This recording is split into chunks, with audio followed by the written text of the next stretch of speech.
What if everything you were ever taught about building something was completely, utterly wrong?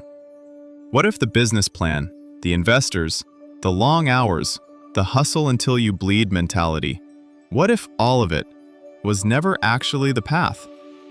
And what if someone already figured that out, built a multi-million-dollar company without any of it, and then wrote a book to tell you exactly how?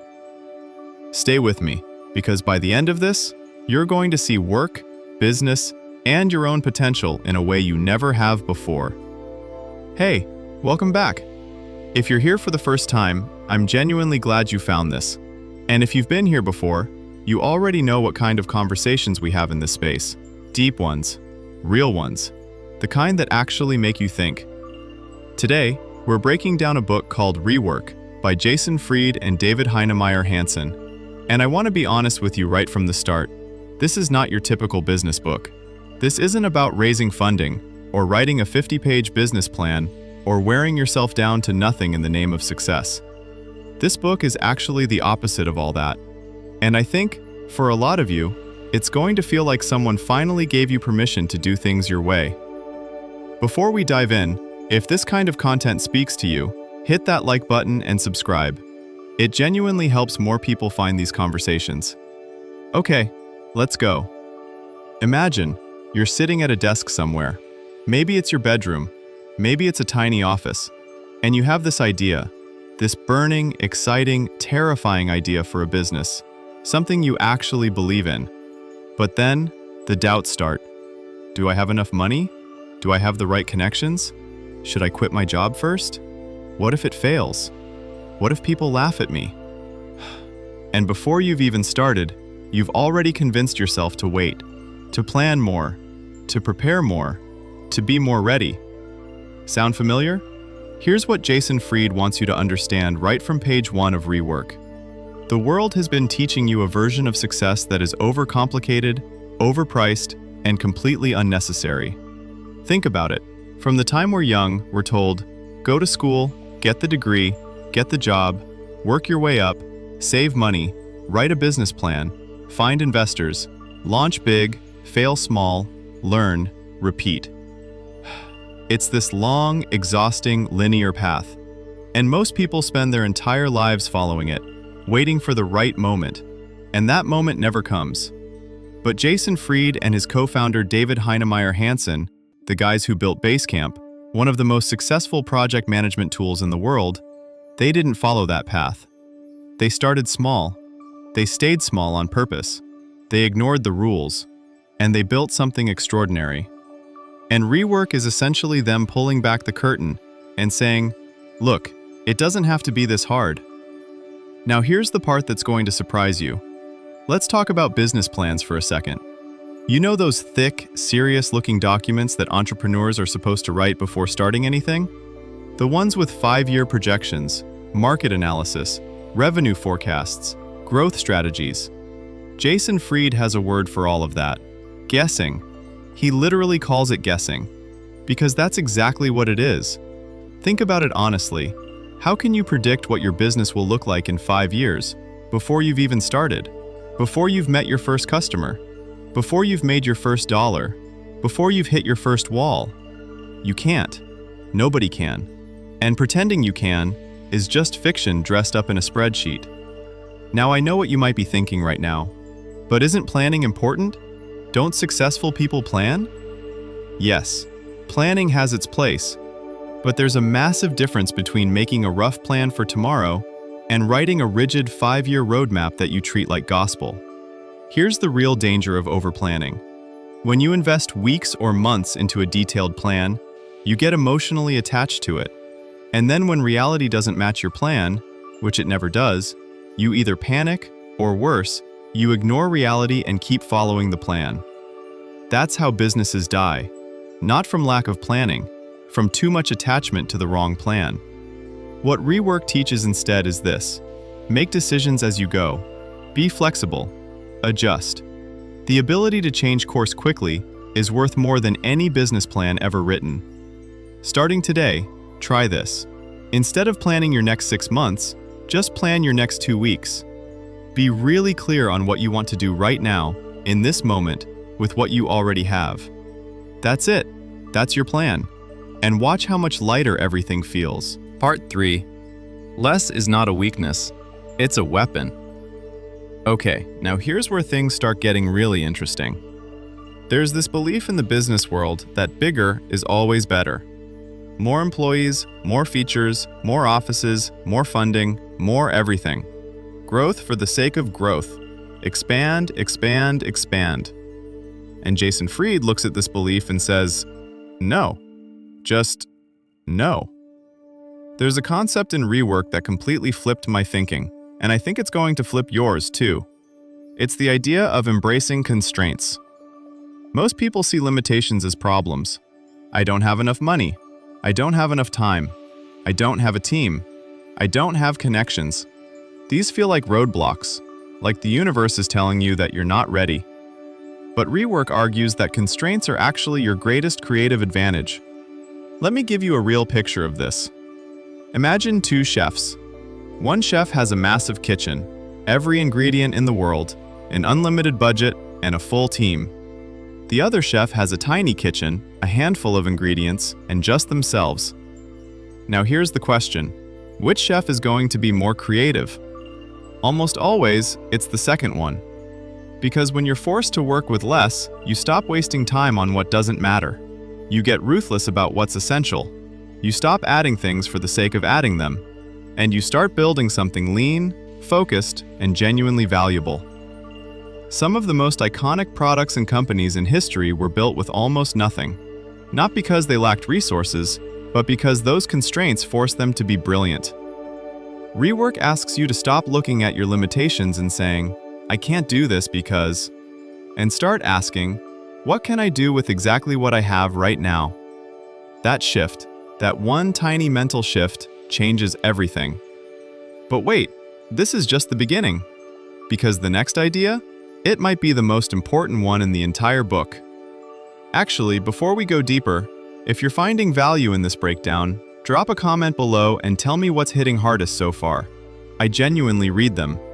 And if someone in your life needs to hear this, share this video with them. Okay, back to it. The myth of the workaholic hero. Let me ask you something personal for a second. Have you ever felt like you weren't working hard enough? Like you should be sacrificing more, sleeping less, grinding harder? Like the people who succeed are the ones who never stop, never rest, never allow themselves to breathe? That feeling, that guilt, it's real, and it's everywhere. We live in a culture that glorifies exhaustion. We're saying, I've been working 18-hour days, is worn like a badge of honor.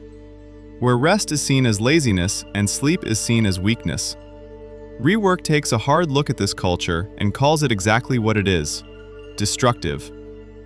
Jason Fried doesn't just say that workaholism is unhealthy, though it absolutely is. He says it's actually bad for business. It makes you less effective, not more. Here's why. When you work insane hours for weeks and months at a stretch, something quietly starts to break down inside you. Your thinking gets foggy. Your creativity dries up. Your judgment gets worse. You start making desperate decisions because you're too tired to think clearly. And the worst part? You feel like you're being productive because you're spending so much time working. But more hours does not equal more output. That's one of the biggest lies of the hustle culture. Think about it this way. Imagine you're trying to fill a bucket with water, but the bucket has a small hole in the bottom. Working longer hours is like pouring water in faster. It feels like progress, but the real solution is to fix the hole. The hole in most work situations is not a lack of hours, it's a lack of focus, a lack of clarity, a lack of intentional rest. Rework says this clearly. The people who consistently do great work are the ones who protect their energy, who work smart, deeply, and then actually stop, who treat rest as a strategic tool, not a reward. And honestly, this might be the permission you've been waiting for. You are allowed to rest. You are allowed to have a life. And taking care of yourself is not the opposite of being ambitious. It's the foundation of it. Part 5. Meetings are toxic. Okay, I need you to think about the last really long meeting you sat in. Was most of it useful? Was it the best use of everyone's time? Or were half the people in that room secretly wondering why this couldn't have been a 3-line message? If you've ever worked in an office, or even in a team setting, you probably already know the answer. Rework has a chapter that declares something most people are too polite to say out loud. Meetings are toxic. Not all meetings, but most of them. And the way they're typically run? Absolutely toxic. Here's the thing about meetings that nobody really thinks about. When you schedule a 1-hour meeting with 10 people, you're not spending 1 hour. You're spending 10 hours of collective human time. 10 hours that could have been used to actually build something, create something, solve something. And what usually happens in those 10 hours of meeting time? A lot of talking. A lot of updates that could have been an email. A lot of opinions going in circles. And very few actual decisions. Jason Fried is very direct about this. Meetings create the illusion of work without the substance of it. They feel productive because people are talking and gesturing and writing on whiteboards. But most of the time, one clear, focused person working alone for an hour can produce more than a 2-hour group meeting with 12 people.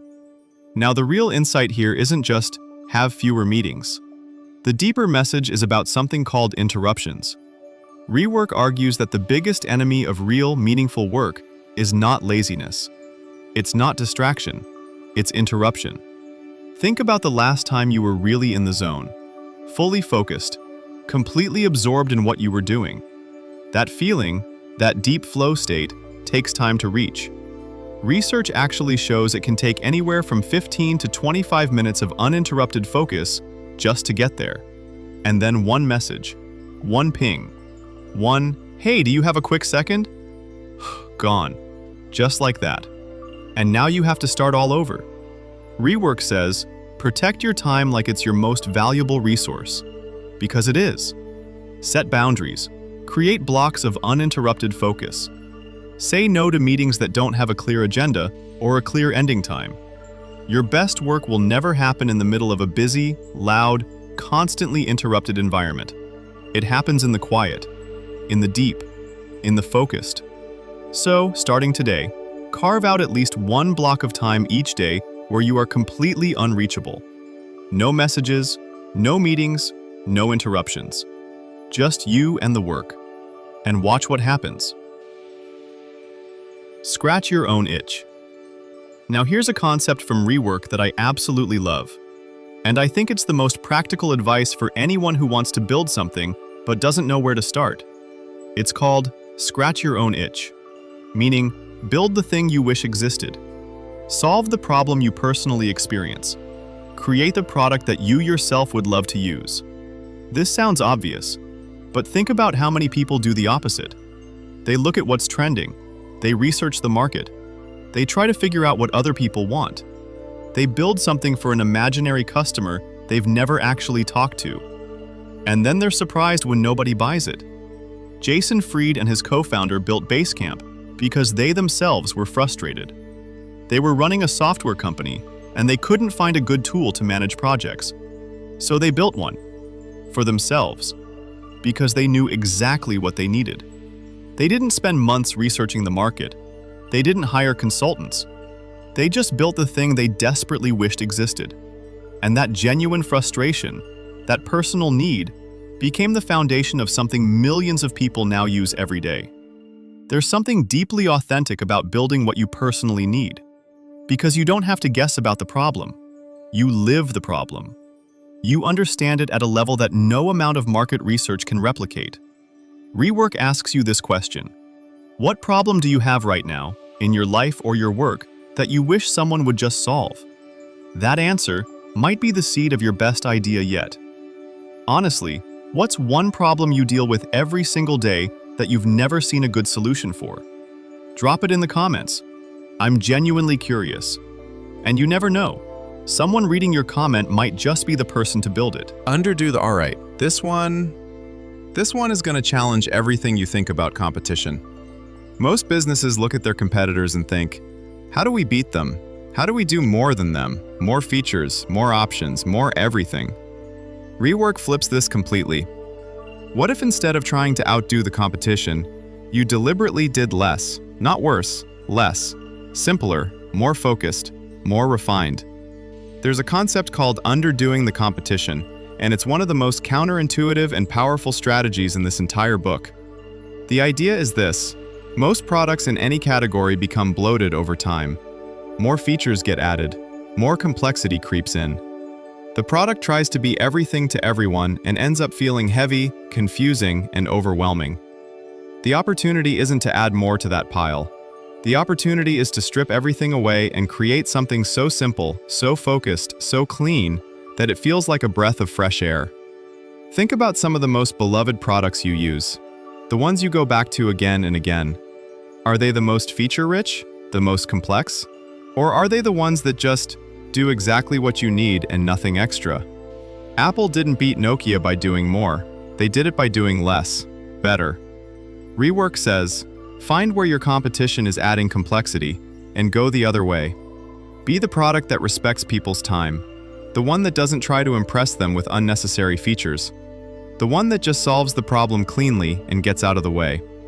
That clarity, that focus, in a world drowning in noise and clutter, that's a superpower. Launch now, not someday. We're getting close to the end now, but I saved what might be the most emotionally important idea for this moment, because I think this one is going to hit a lot of you personally. How many ideas have you had in your life that you never started? How many things did you say, I'll start when I'm ready, I'll launch when it's perfect, I'll go for it when the time is right, and then the time was never right, and someday became one day, became maybe someday, became never. Rework is brutally honest about this, in the kindest possible way. There is no perfect moment. There is no ready. There is only now and later, and most people choose later, forever. Jason Fried talks about something called the curse of getting ready. It's this endless cycle of preparation that feels productive, but is actually a form of fear. A very sophisticated, very convincing form of avoiding the thing that scares you. Imagine, you have an idea for something, a product, a service, a creative project, something, and you spend 6 months planning it, perfecting it, researching it, designing the logo, building the website, crafting the perfect message, and then you launch. And the market responds, and it turns out what people actually needed was something slightly different. Something you could only have discovered by actually putting it out there and listening. All that time spent getting ready was actually time spent moving further from the truth. Rework says, ship something imperfect, ship something small, ship something real, and then learn from the world's response and improve. Done is better than perfect, and imperfect and launched beats perfect and imaginary every single time. Right now, you might be thinking, but what if I fail? What if people judge me? What if it's not good enough? Here's what I want to say to you, as directly as I can. The version of you who tries and fails publicly is infinitely further along than the version of you who waits quietly and never tries at all. Failure teaches you. Waiting teaches you nothing. Start, now, with what you have, where you are. Build an audience, not just a product. There's one more idea from Rework I want to leave you with before the ending, and it's one that most people overlook completely. In today's world, the most powerful thing you can build isn't a product. It isn't a service. It isn't even a business. It's an audience that trusts you. Jason Fried talks about the importance of teaching, of sharing what you know, of being generous with your knowledge and your perspective. Most businesses operate in secrecy. They protect their methods. They hide their thinking. They treat their knowledge like a competitive advantage to be guarded. But Rework argues the exact opposite. Transparency and generosity are what build real, lasting loyalty. Think about the people and brands you trust most in your life. The ones you keep coming back to. Are they the ones who constantly sell to you? Or are they the ones who genuinely teach you something? Who make you feel smarter and more capable just by consuming their content? You already know the answer. When you teach people, when you genuinely share what you know, you're not giving away your competitive advantage. You're building something far more valuable. You're building trust. And trust, in a world full of noise and manipulation, is the rarest and most precious currency there is. So whatever it is you're building, think about this question. What can I teach? What do I know that someone else would genuinely benefit from? And start sharing it. Freely, generously, without expecting anything in return. Because that generosity will come back to you. Always. In ways you can't predict and wouldn't expect. We started this conversation with a question. What if everything you were taught about building something was wrong? And now, having walked through all of this together, I hope you can see the answer more clearly. It's not that the rules are all wrong. Some of them have their place, but most of them were written for a different era by people who were playing a different game with different tools in a different world. Rework isn't a rejection of ambition. It's a redefinition of it. It's saying, you don't need a perfect plan. You need to start. You don't need unlimited time. You need focused time. You don't need a massive team. You need the right people doing the right things. You don't need to be everywhere. You need to be genuinely useful somewhere. And maybe most importantly of all, you don't need to wait until you're ready. Because ready is a myth. And the person you're waiting to become is already inside you. They're just waiting for you to take the first small, imperfect, terrifying, beautiful step. Imagine, 5 years from now, you're sitting somewhere, maybe the same place you are right now, and you're thinking about this moment, this specific moment, the moment you heard these ideas for the first time.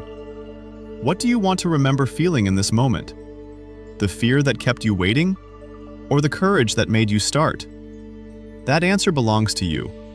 And whatever it is, I hope this conversation helped make it a little clearer. Thank you for being here, truly. If this hit something deep in you, share it with someone who needs it. Leave a comment.